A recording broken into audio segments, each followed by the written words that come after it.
So you're thinking about buying your first home. You probably have advice from your uncle who bought in 1998. You got TikTok telling you the market is crashing. People telling you should go get pre-qualified, but you don't even know what that means. And you're saying to yourself, where do I start with all this? If this sounds like you, take a second and breathe. You're in the right place. You're thinking about the right things. And you'd be surprised how many people have no idea what the process to buying a home is, even after they've started. So in this video, I'm going to give you a roadmap so you have your questions answered. I'm sure it'll create others as well. And if you have those, even if you just want to pick my brain, feel free to book a call using the link below. Now, let's get into it. Before you even start looking at listings, you have to look at your financials. So first things first, before we even get to step one, contact a mortgage broker, have that conversation. Find out where you stand financially. Can you even afford a house, and how much house can you afford? Because one of the worst things that you can do is start looking at homes that you think you can afford, only to find out that you are only qualified for $150,000 less than that.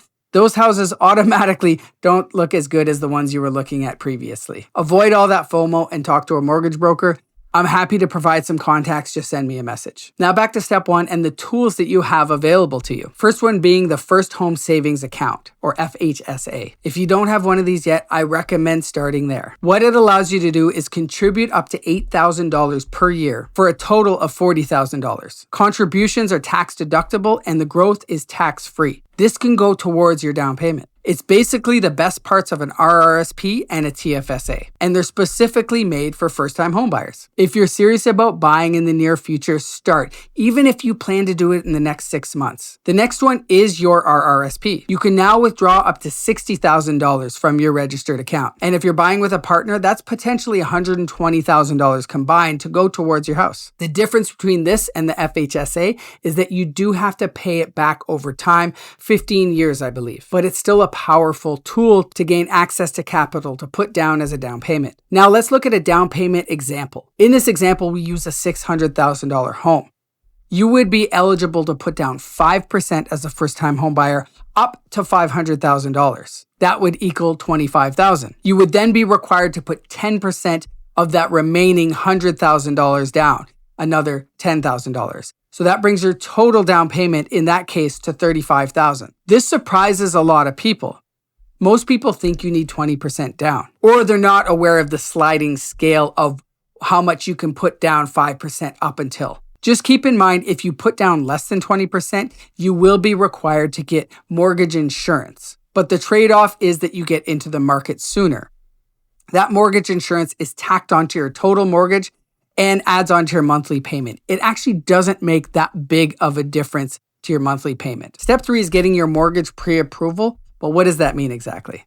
A pre-approval is not a commitment to buying. It's having a conversation with a mortgage broker, providing your financial documents so they can provide clarity around the amount of home that you can actually afford to get. Even if you're 2 to 3 years out and you don't think you're ready, talk to a mortgage broker early because you can put together a plan that will help you get to the point where you're ready to buy. This really helps remove uncertainty around the whole process. And yes, there is a mortgage stress test involved, which means that they qualify you at 2% above the actual rate that you'll be qualifying for, just to ensure that you're actually able to afford that monthly amount. That's the most important part, that you can make the monthly payments. Also keep in mind that your pre-approval amount is your maximum. It doesn't mean that you should go out and buy a house for that amount tomorrow. Give yourself a little bit of buffer room. So how do we actually go about saving for a down payment? For most first-time home buyers, approval isn't the holdup. It's the actual down payment amount. So if you're still a ways out and your rent is, say, $2,000 per month, but your mortgage would be more like $3,000 a month,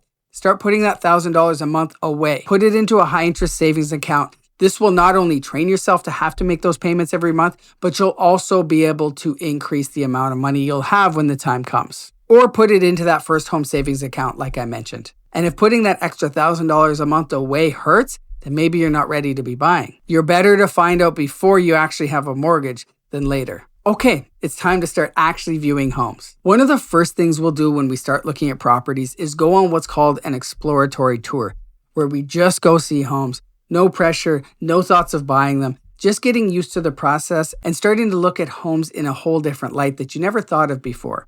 It'll also really show you what you want and what you don't want, because that's not always clear when you're just looking at photos online. And then we'll play a fun little game where you rate the homes out of 10, and you can't use 7.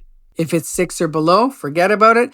If it's above 7, then let's put it on our list. The next step is understanding the offer process. There are 5 main things we're going to focus on: price, deposit, closing date, the irrevocable period, which is how long the offer is valid for, and then any conditions that are involved. That's basically it. There's a lot of terms and clauses in these documents that may overwhelm you, but these are the 5 main points we want to focus on. And one thing you need to know that a lot of people don't realize is that once you get an offer accepted, your deposit is required within 24 hours. So you need to have that liquid and ready to deploy. You want to work with somebody who knows the market.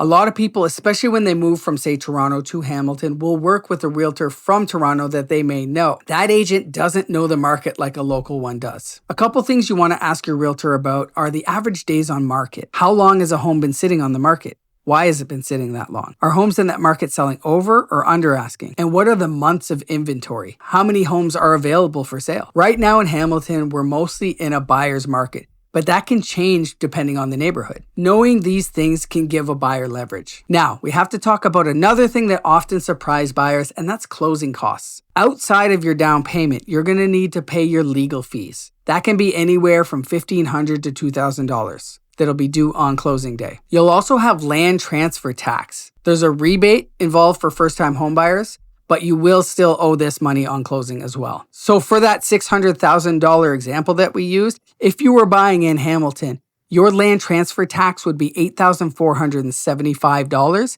less your first-time homebuyer rebate of $4,000, leaving you with a total of $4,475. Now, if you're buying in Toronto, there's also a municipal land transfer tax that would have to be paid, something you definitely want to keep in mind. There's also going to be the home inspection cost, which can range anywhere from $200 to $500. And then there are adjustments on closing, which could be anything from utilities to rents if it's an investment property, taxes, or rental equipment. Don't max yourself out on down payment and forget about closing costs. And then you also want to have a budget for repairs that will definitely come up no matter the age of the home. This is also something you want to include monthly in your budget and have a home repair fund set aside. Not to overwhelm you any further, but there are ongoing costs on top of your mortgage as well. Those are property tax, insurance, utilities, gas, hydro, hot water tank, maintenance, like I mentioned, condo fees if you're buying a condo. And then there are big ticket items that will break down, like roof,